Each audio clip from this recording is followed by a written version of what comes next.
Welcome to the coach trip. 7 couples and a 30-day tour in the Mediterranean sun. For some of them, it could be the holiday of a lifetime, taking in some amazing sights and cities. I'm enjoying every minute of it. We are being treated royally. It's so romantic and I think it's lovely. We're going to come back. But for others, it could be a complete nightmare. Sometimes Joe has got a chip on his shoulder, whether you like it or not, and some people won't give a time of day. He's so uncouth, rude, it's an awful man. This is no ordinary coach trip, because if you don't like the people you're travelling with, you can vote to send them home. But you've clearly got a face. He was rude and you got. You're showing that now. You've got a face on. No, because I'm really annoyed. Well, with there you go. So it's true. But this is getting very out of hand. Oh, John, shut your mouth. We're all professionals. You said We're all no. adults. You We're all said no. adults.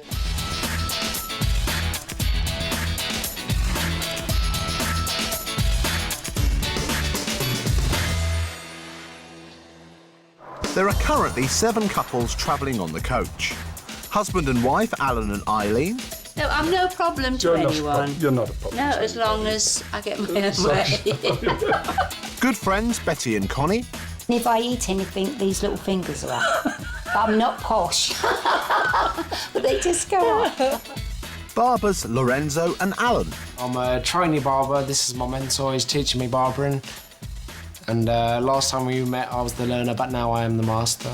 Partners, Heidi and Paul. I don't know, I mean, I thought I'd be the sex symbol until the 2 boys turned up, but now obviously there's a bit of competition there. Let's hope I can push it. Friends, John and Kerry. Oh, that's a brilliant, that one. When you get out of the shower, this is a relaxing body polisher. Husband and wife, Irene and John. It is our last great adventure. I mean, at 72 and 75, there'll not be many more times that we can do something like we're trying to do now. Friends, Claire and Kat. Generally, the kind of guys I go for are a lot, well, not a lot older than me, that's about kind of 30s, and they're usually quite well off. And keeping an eye on all the passengers' behaviour is Brendan, their tour guide.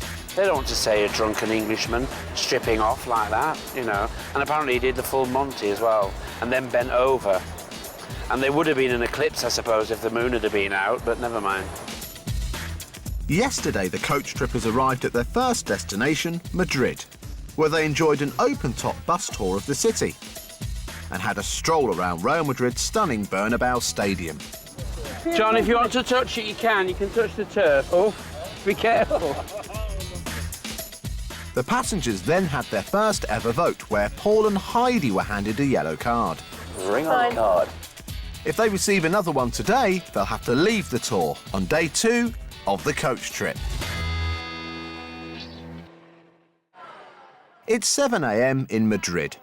Today the coach is heading north to Segovia. Most of the passengers are down for breakfast. But last night, Alan and Lorenzo went out partying, and once again, they aren't up on time. Sleeping well tired. Well, they won't be sleeping now because it's 25 past 7.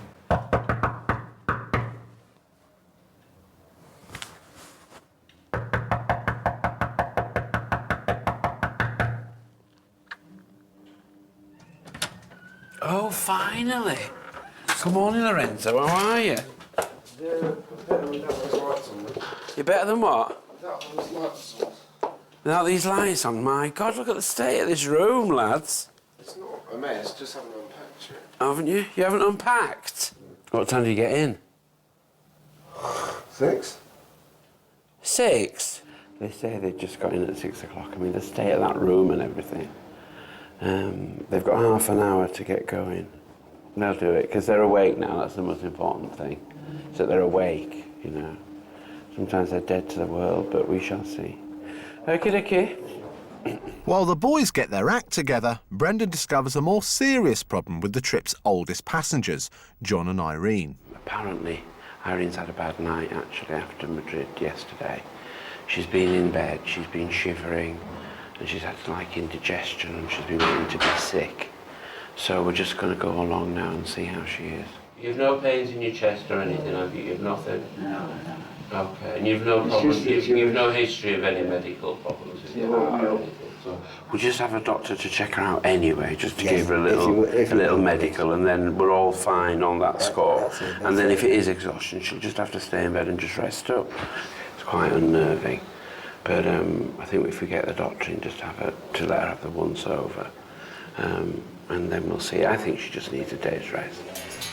So with John staying behind to look after wife Irene, Brendan gets everybody else onto the coach as it starts its short 60-mile journey to Segovia.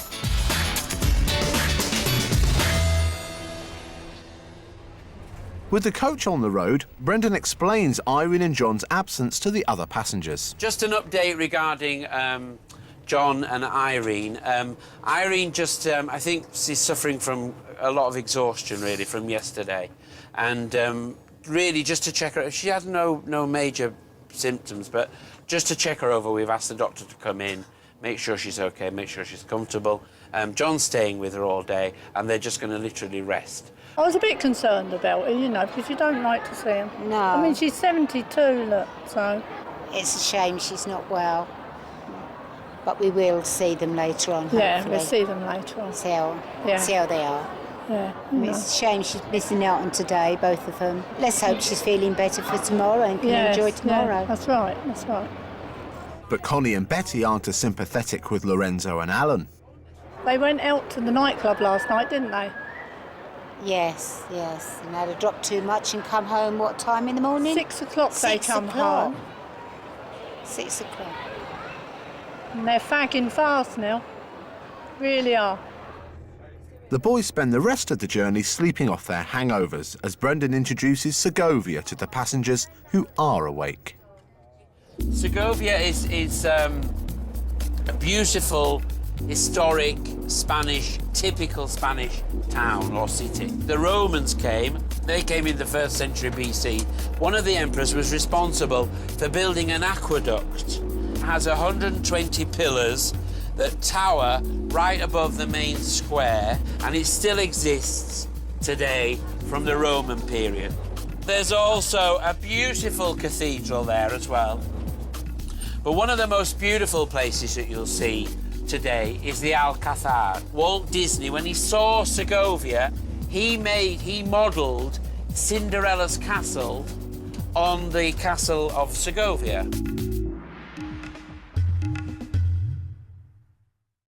Now we're here in Segovia, I'm going to take them to a lovely little restaurant which is next door to the Roman aqueduct. And there they're going to be taught by a wonderful chef how to cook a traditional Segovian dish. I'd like to introduce Alberto, who is going to teach you how to cook butter beans from La Granja with pork ear, OK? The couple who makes the best dish, as judged by Alberto, because he's the expert, will win a special prize, OK? Olive oil. Before our budding chefs are let loose in the kitchen, Alberto gives them a quick demonstration on how to prepare and cook this traditional meal, which has been in his family for 3 generations. The dish is made from local ingredients, including onion, pepper, herbs, chorizo sausage and butter beans. But there's one ingredient that's got everybody talking. Pork ear.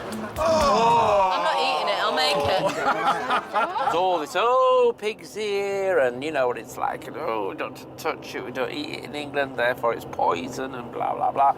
And it's not, it's just part of the animal that they do, and it is quite tender, unless you get a piece of the, the muscle, which is quite chewy. If I knew I was preparing this today, I would seriously wouldn't have drank myself.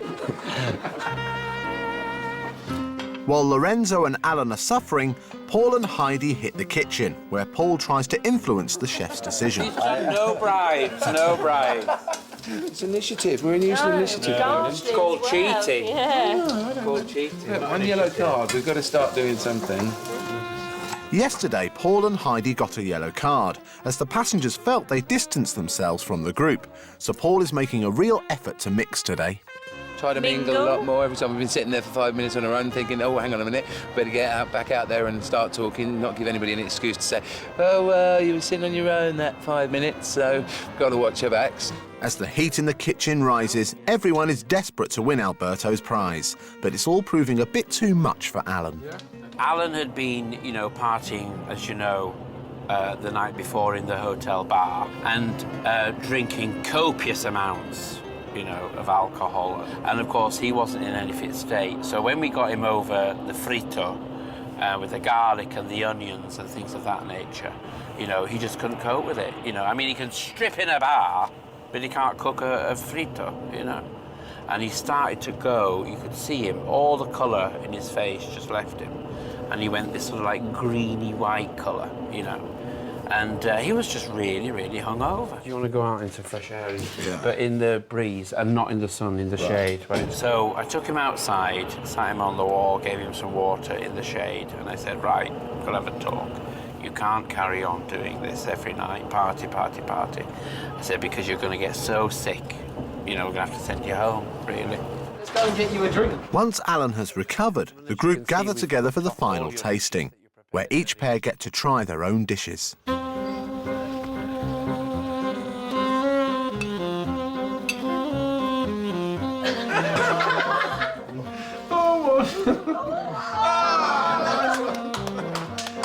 Well done.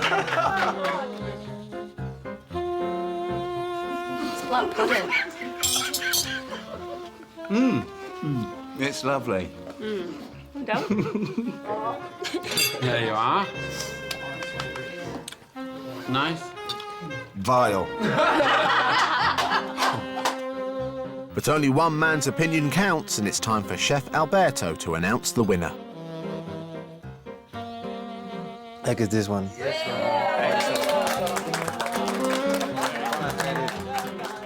Paul and Heidi are victorious. And the prize? Alberto's father, the highest innkeeper of Castile, grants Paul the honour of preparing suckling pig for lunch, the traditional Segovian way. So, follow. And here again, here, and here, and here.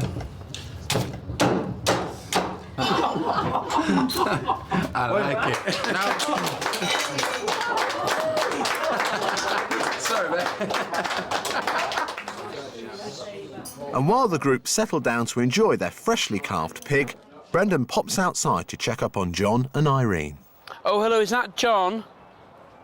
It's Brendan, how are you? Good, and how's Irene, is she all right? We're missing them. It makes it seem like there's half a group in there. I mean, they're not noisy, but they're just they've got a lot of character about them. Very funny. And whereas you might not want to go and talk to a couple, you always go and talk to them. We've had such a busy morning that I had actually forgotten. You know, forgotten they weren't with us. Anyway, tell Irene I'm glad she's had bowel movements and everything, and she's on the mend. No, you're welcome. They're all well. She's making a speedy recovery. She's had a movement, which I think she wanted. She's also been given a Valium, and they've calmed down a bit. I think they're going to go for some fresh air as well. And they're actually having lunch at the moment, which is a good sign. If she's actually eating, that's you know, quite a good sign. So, you know, everything's optimistic for them rejoining the tour for Salamanca tomorrow. Coming up in part 2, the group take a tour around the stunning Alcazar Palace, and the voting continues to get tougher.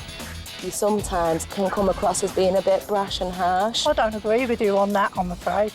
Not one little bit.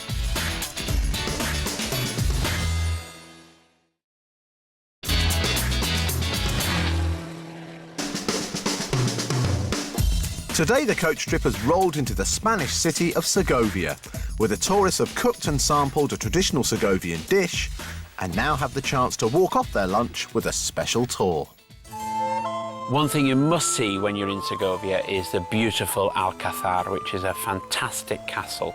So we're going to go up there and have a tour of the castle and also have a lovely photo opportunity for them. The Alcazar has been a fortress since Roman times, and in its history has also been a palace, state prison and military academy. A tour of the Alcazar takes in many of its grand rooms, including the chapel and the monarch's room with its stunning gold leaf ceiling. Just takes your breath away, doesn't it? It's such a beautiful place, it really, really is. And we went from room to room, and the guide actually described each room, you know, from the throne room where the Catholic monarchs actually used to hold court, to the king and queen's room with all the queens and kings of Spain all the way around, all carved out in beautiful wood and with gold leaf on the top. It was absolutely brilliant. And I think everybody was really, really impressed. I'm quite interested in art, and you know, it's amazing when you walk into a room, in some of those rooms, and just the amount of work that must have gone into it hundreds of years ago. You know, you don't even see the craftsmanship like that now, do you? So, yeah, it was really taken back by it. This magnificent structure is said to be the main influence of Walt Disney's Cinderella's castle, and Claire in particular is lapping up the Alcazar's rich history. Castle's absolutely lovely. It's beautiful, isn't it? Really, really lovely. And because I studied history at uni, I find all the sort of kings and queens and that sort of quite interesting. And it's Cinderella's castle. No. It's great. But the girls aren't as impressed with Paul and Heidi's effort to mingle with the group. It seems to me a bit like Paul and Heidi can only do things as a couple. They generally walk around places together, they'll talk to people together, but they won't tend to break off and you'll have a conversation with just one of them. I think Kat thinks she's smarter than the average bear, and Heidi doesn't. Or... I think they're just quite young and they're very confident, I think, and just trying to be, you know, everything to everybody. We're not the types of people to be false in terms of huggy and cuddly and jumping all over people when we've only just met them. I think what the girls are doing a bit OTT, and if the older people fall for that, then you know, they're not as wise and mature as I think they are. The Alcazar tour has come to an end, so now's the perfect time for the passengers to get their true feelings off their chest as they move outside for today's vote. On this coach trip, passengers get the chance to vote off the people they don't like travelling with. Each pair privately discuss who they will vote for, and whoever gets the most votes is awarded a yellow card. If at any time they receive a second yellow card during the trip, they are sent home to be replaced by a new pair. Irene and John have been absent from the trip today, so before the vote begins, Brendan gets their decision over the phone. OK. And with all the votes cast, he gathers the group together to hear the results. Well, good evening, ladies and gentlemen. Here we are at the fabulous Alcazar Palace in Segovia, and it's time for another vote. The couple who gets the most votes this evening will get a yellow card. May I remind the group that Paul and Heidi already have a yellow card, and should they get another one this evening, it will mean a red card, and they'll have to actually leave the group. May I also remind the group that I will be standing in for Irene and John to cast their vote this evening only. Heidi and Paul are the first to vote. Today, Paul and I are voting for Kat and Claire. They've told us to get more clicky and pay more attention and put more effort in where they're concerned, and they've run further and further away. Not made any effort whatsoever and left us just standing there like fools. Fair enough, fine. No problems. Yeah, this evening, on behalf of John and Irene, I have to cast their vote against Alan and Lorenzo. There's no malice in the vote, according to Irene or John. They have to vote for somebody this evening, and they've just decided on you two. Okay. No problem. Thank you. It's cool. Tonight, Alan and I have decided to vote for Alan and Lorenzo. I think you're absolutely charming. I think you're absolutely charming. I love you to bits. And you've been lovely with everybody, no matter who it is, what age. You're just super, but you don't seem to want to join in with I didn't play very well today, did I? I know you didn't, and, you know, I'm ever so sorry, but we had to find some... No, we won't go tonight anyway.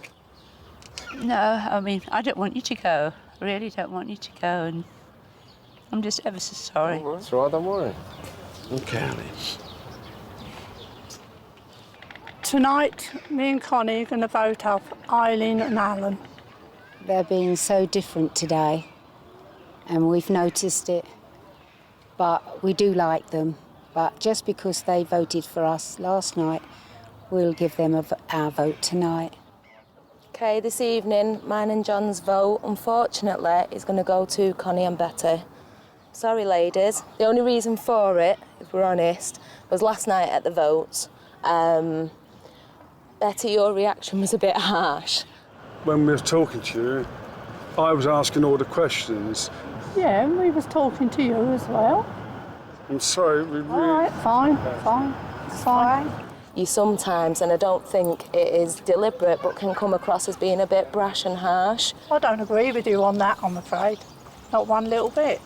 It came across negative. Somebody's got to be voted better. And I think that is the only thing that we could Think go of. put our judge on today. That's fine. Sorry. No, that's fine, love. That's fine.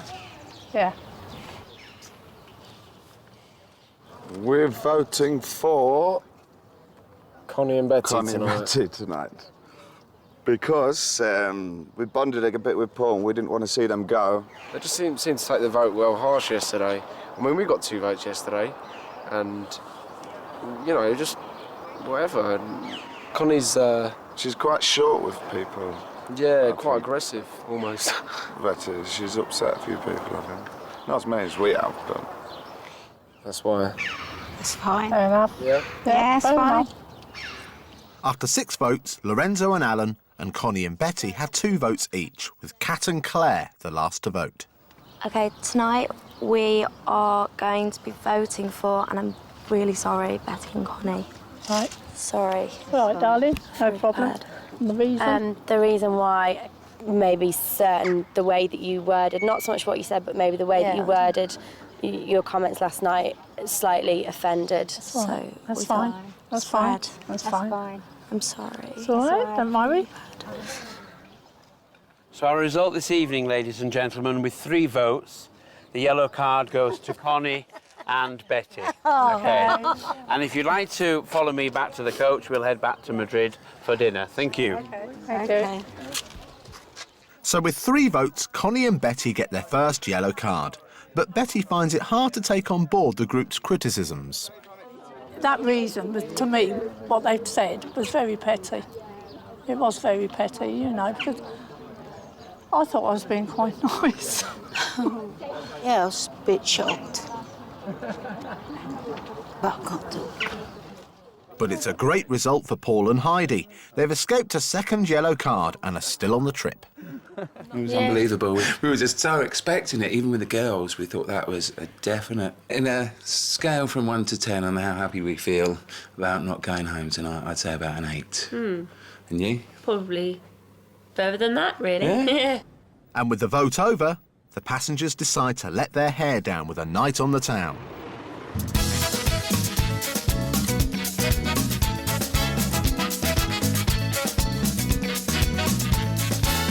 But there's 2 party animals missing. It seems after a day of nursing hangovers, Alan and Lorenzo have decided to spend the night in the hotel room entertaining themselves. Next time on Coach Trip, Brendan finds out if John and Irene can continue on the tour, and the coach rolls into Salamanca where the group learn 2 new skills, Spanish and pottery. Oh, Kat!